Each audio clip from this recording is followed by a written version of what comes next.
정화의 대원정은 명나라의 정화가 주도한 해상 탐험을 가리킵니다. 정화는 명나라 3대 황제인 영락제의 명령을 받아 1405년부터 1433년까지 7차례에 걸쳐 대규모 해상 원정을 이끌었습니다. 이 원정은 주로 동남아시아, 남아시아, 서아시아, 그리고 동아프리카 해안 지역까지 탐험을 진행했으며 명나라의 영향력을 넓히고 외교 관계를 강화하는 데 목적이 있었습니다. 정화는 항해 중 200여 척의 배와 약 2만 7천 명에 달하는 대규모 함대를 이끌었고 항로를 개척하고 무역을 촉진하며 명나라의 위세를 세계에 알렸습니다. 그는 무력보다는 외교적 수단을 중시하며 외국과의 평화적 교류를 강화하려 했습니다. 정화의 대원정은 명나라의 해상 무역과 국제적 교류를 확대하는 데 기여했으며 오늘날에도 중요한 역사적 사건으로 평가됩니다. 1. 외교와 조공 관계 강화. 정화의 항해는 단순한 해상 탐험을 넘어선 외교적 임무를 띠고 있었습니다. 정화는 각 지역에서 명나라 황제를 대신하여 외교 사절 역할을 수행했고 많은 나라와 조공 관계를 맺었습니다.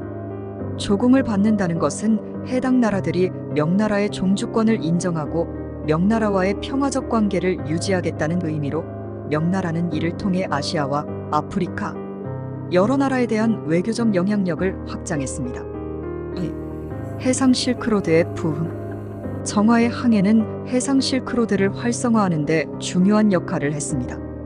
그는 동남아시아, 인도양 연안, 페르시아만, 동아프리카 지역까지 무역 경로를 개척하며 명나라와 각국 간의 교역을 촉진했습니다.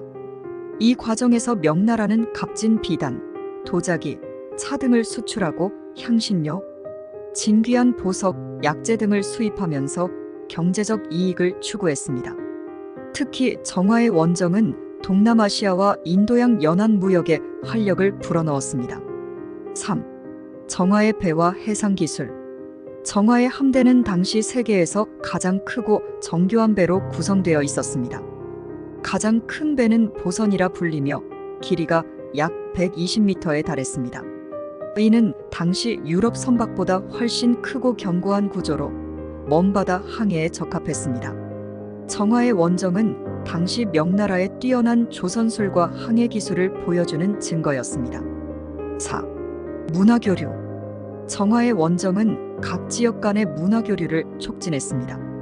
항해를 통해 중국 문화가 동남아시아, 남아시아, 서아프리카에 전파되었으며 동시에 중국으로 다양한 외국의 문화적 요소들이 유입되었습니다. 이를 통해 지역 간의 종교, 예술, 과학, 기술 등 여러 분야에서 교류가 이루어졌습니다.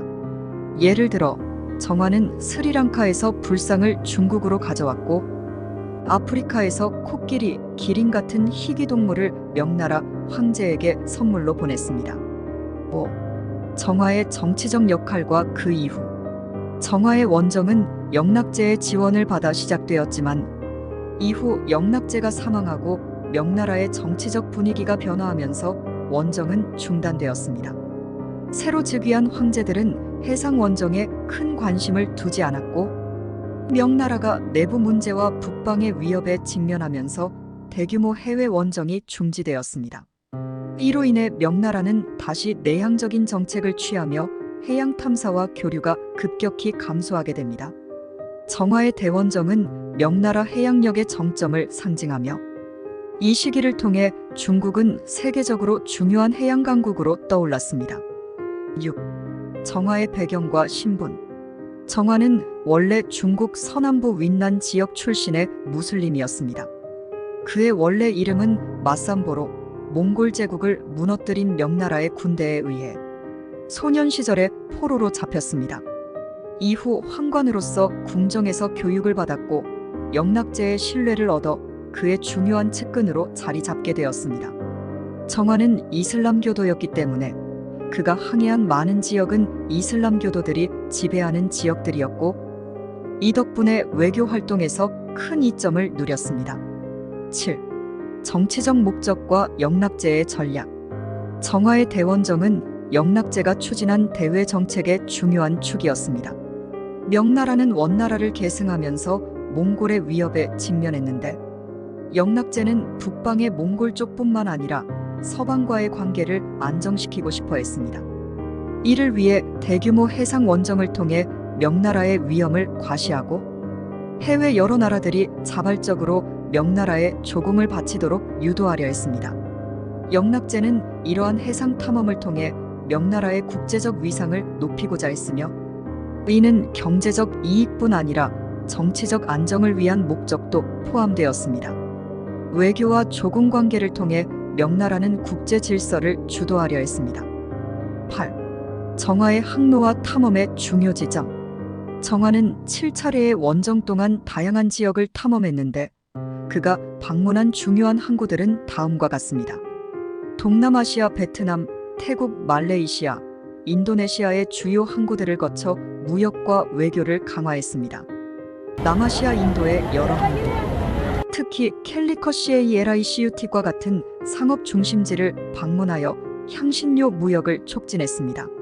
서아시아, 페르시아만의 주요 항구인 호르무즈를 방문하며 아랍 세계와의 교류를 증진시켰습니다. 동아프리카, 모잠비크, 소말리아, 그리고 몰디브, 케냐의 맘바사와 같은 지역까지 항해하여 그곳에서 기린, 코끼리 같은 동물을 명나라로 가져왔습니다. 이 모든 지역들은 해상 실크로드의 중요한 거점으로 명나라의 해양 교역망 확장에 기여했습니다. 9. 정화 원정의 문화적, 과학적 유산. 정화의 대원정은 단순히 외교와 무역에 그치지 않고 많은 문화적, 과학적 영향을 남겼습니다. 정화의 탐험이 이루어진 지역들에서는 중국의 문화적 흔적이 발견되며 특히 동남아시아와 아프리카의 여러 지역에서는 그때 정착한 중국인 후손들이 여전히 남아 있습니다. 또한 정화의 원정은 명나라의 해양 기술과 지리적 지식의 발달에도 큰 기여를 했습니다. 항로 개척과 항해 기술은 이후에도 명나라 해군의 중요한 자산이 되었고 이는 후대 항해사들에게도 영향을 미쳤습니다. 정화의 항해 기록과 항해도는 중국 해양사의 중요한 부분으로 남아 있습니다. 10. 정화 원정의 종말과 그 영향. 정화의 대원정은 1433년 7번째 항해를 끝으로 마무리되었습니다. 그러나 명나라의 내정 문제와 황실의 재정 악화, 그리고 외부로부터의 위협으로 인해 더 이상의 대원정은 진행되지 않았습니다. 정화의 사망 이후 그의 해군 기록도 많이 소실되었고 해양 탐험에 대한 관심도 급격히 줄어들게 되었습니다. 명나라가 더 이상 해상 탐험을 하지 않게 된 배경에는 내향적인 정책도 있었는데 이는 해금 정책이라 불리는 해상 교역 금지 정책으로 이어졌습니다. 명나라는 이후로 국경을 폐쇄하고 외부 세계와의 교류를 제한하면서 고립주의적인 성향을 강화했습니다. 이로 인해 중국은 서양 국가들의 해양 팽창과 맞설 기회를 잃었고 이후 서양 열강들이 인도양과 아시아 지역을 점령하는 시대가 열리게 됩니다. 11. 정화의 원정이 세계사에 끼친 영향. 정화의 원정은 세계 역사에 큰 영향을 미쳤습니다. 유럽의 대항해 시대와 비교하면 정화의 항해는 더욱 평화적이고 외교적인 성격을 띠었으며 명나라의 해군력이 당시 세계적으로도 매우 강력했음을 보여주었습니다. 그러나 명나라가 더 이상 원정을 하지 않게 되면서 중국은 유럽 국가들보다 먼저 해양 강국으로서의 기회를 잃게 되었습니다. 정화의 대원정은 아시아와 아프리카 간의 상호작용을 강화하고 각 지역 간의 무역과 문화 교류를 촉진하며 중국의 국제적 위상을 높였으나 그 유산은 명나라의 폐쇄 정책으로 인해 그리 오래 지속되지는 못했습니다. 12. 정화의 역할과 황관의 영향력. 정화는 황관 출신으로 당시 명나라 황실 내에서 황관의 영향력이 상당했습니다. 명나라 초기에는 황관들이 황제의 측근으로서 중요한 역할을 했으며 특히 영락제는 황관들을 신뢰하고 그들에게 중대한 임무를 맡기곤 했습니다. 정화는 그러한 신뢰 속에서 군사적 지도자로서 외교 사절로서 막강한 권력을 행사했습니다. 정화와 같은 황관들은 종종 외교나 군사적 임무를 수행하며 황제와 직결된 영향력을 발휘했습니다. 그러나 이러한 황관들의 세력이 지나치게 커지면서 명나라 후반부에 이르러서는 내정 문제와 권력, 남용의 부작용도 발생하게 되었습니다. 13. 명나라와 아프리카의 첫 접촉. 정화의 대원정에서 특히 주목할 점은 중국이 최초로 아프리카 동해안 지역과 접촉했다는 사실입니다. 6차와 7차 원정 때 정화는 동아프리카 해안의 여러 항구를 방문하였으며 특히 오늘날의 케냐와 탄자니아 지역에서 기린, 코끼리 같은 동물들이 명나라로 보내졌습니다. 이 동물들은 중국에서 매우 희귀하고 신기한 생명체로 여겨져 황제에게 특별한 선물로 바쳐졌습니다. 아프리카와 중국 간의 이러한 교류는 무역뿐만 아니라 외교적 의미도 컸습니다. 아프리카 국가들은 당시 페르시아, 인도와 무역을 하고 있었고 정화의 원정으로 중국과의 무역로도 확장되었습니다. 중국은 아프리카에서 상아, 금, 약재 등을 수입했고 그 대가로 도자기, 비단, 공예품 등을 수출했습니다. 14. 정화의 항해 기록과 지리적 정보. 정화의 항해는 중국 지리학의 발전에도 중요한 영향을 미쳤습니다. 정화는 항해 중에 수많은 항구와 지역을 탐험하면서 그곳의 지리적 정보를 기록했으며 이러한 기록들은 명나라 지도 제작자들에게 큰 도움이 되었습니다. 특히 정화 항해도와 같은 지도는 당시 중국의 해양 지리 지식을 대폭 확장시켰습니다. 정화의 항해가 없었다면 중국의 해양 지리 정보는 그만큼 풍부하지 않았을 것입니다. 이러한 지리적 기록은 또한 후대 항해사들에게도 영감을 주었으며 이후의 동아시아 해양 탐사와 무역에도 지대한 영향을 미쳤습니다. 정화의 항해 기록이 더욱 잘 보존되었다면 중국은 유럽 열강들보다 앞서 세계 항해 시대를 주도했을 가능성도 있습니다. 15. 정화의 종교적 역할. 정화는 무슬림 출신으로 그의 종교적 배경도 원정에 있어 중요한 역할을 했습니다. 그는 동남아시아, 인도, 아라비아 반도 등 여러 이슬람 문화권을 방문할 때 종종 그들의 종교적 관습과 문화를 존중하며 외교 활동을 했습니다. 이러한 점은 정화의 원정이 외교적으로 성공할 수 있었던 요인 중 하나입니다. 정화는 다양한 종교적 배경을 가진 지역과의 교류에서 갈등을 피하고 평화로운 관계를 유지하는 데 능숙했습니다. 16. 정화 원정의 경제적 성과와 한계.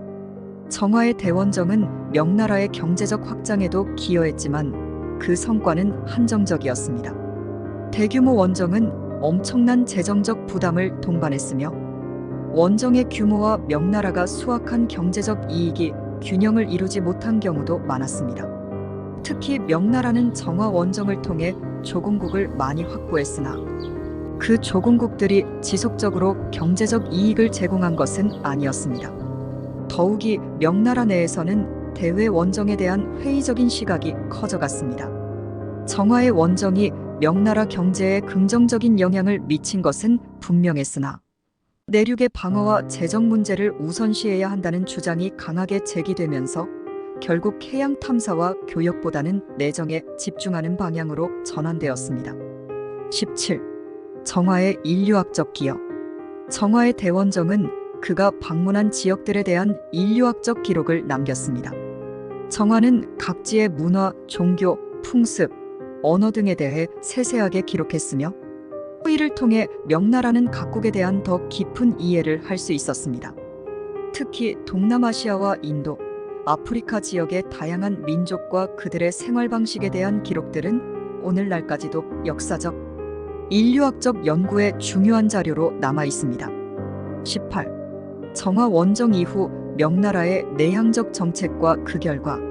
정화의 원정이 중단된 이후 명나라는 점차 내향적인 정책으로 전환하게 됩니다. 해금 정책으로 불리는 이 정책은 대외 교역과 항해를 제한하며 국가의 자원을 북방의 몽골 방어에 집중하게 됩니다. 이는 결국 명나라가 해양 강국으로서의 기회를 상실하는 원인이 되었으며 15세기 말과 16세기 초에 걸쳐 유럽에 대항해 시대가 시작되면서 아시아에서의 해상 패권을 유럽 열강에게 넘겨주게 됩니다. 정화의 원정은 명나라가 세계적 해양 강국으로 자리 잡을 가능성을 제시했으나 이러한 기회를 놓치게 된 결과 이후 중국은 서양의 해양 제국주의와 식민지화 시기에 직면하게 됩니다. 19. 정화의 대원정과 오늘날의 평가. 현대에 와서 정화의 대원정은 중국 역사에서 매우 중요한 사건으로 재평가되고 있습니다. 중국은 정화를 자국의 자랑스러운 해양 탐험가로 기리며 그가 개척한 외교적, 문화적 유산을 재조명하고 있습니다. 특히 21세기 들어 중국은 1대1로 정책을 통해 다시금 해상 실크로드를 부활시키려는 노력을 하고 있으며 이러한 현대 정책은 정화의 원정과 연결되는 측면이 있습니다. 정화는 세계사의 중요한 인물로 그가 이끌었던 원정은 중국이 전 세계와 교류하고 무역을 활성화시키는 중요한 초석이 되었음을 부인할 수 없습니다.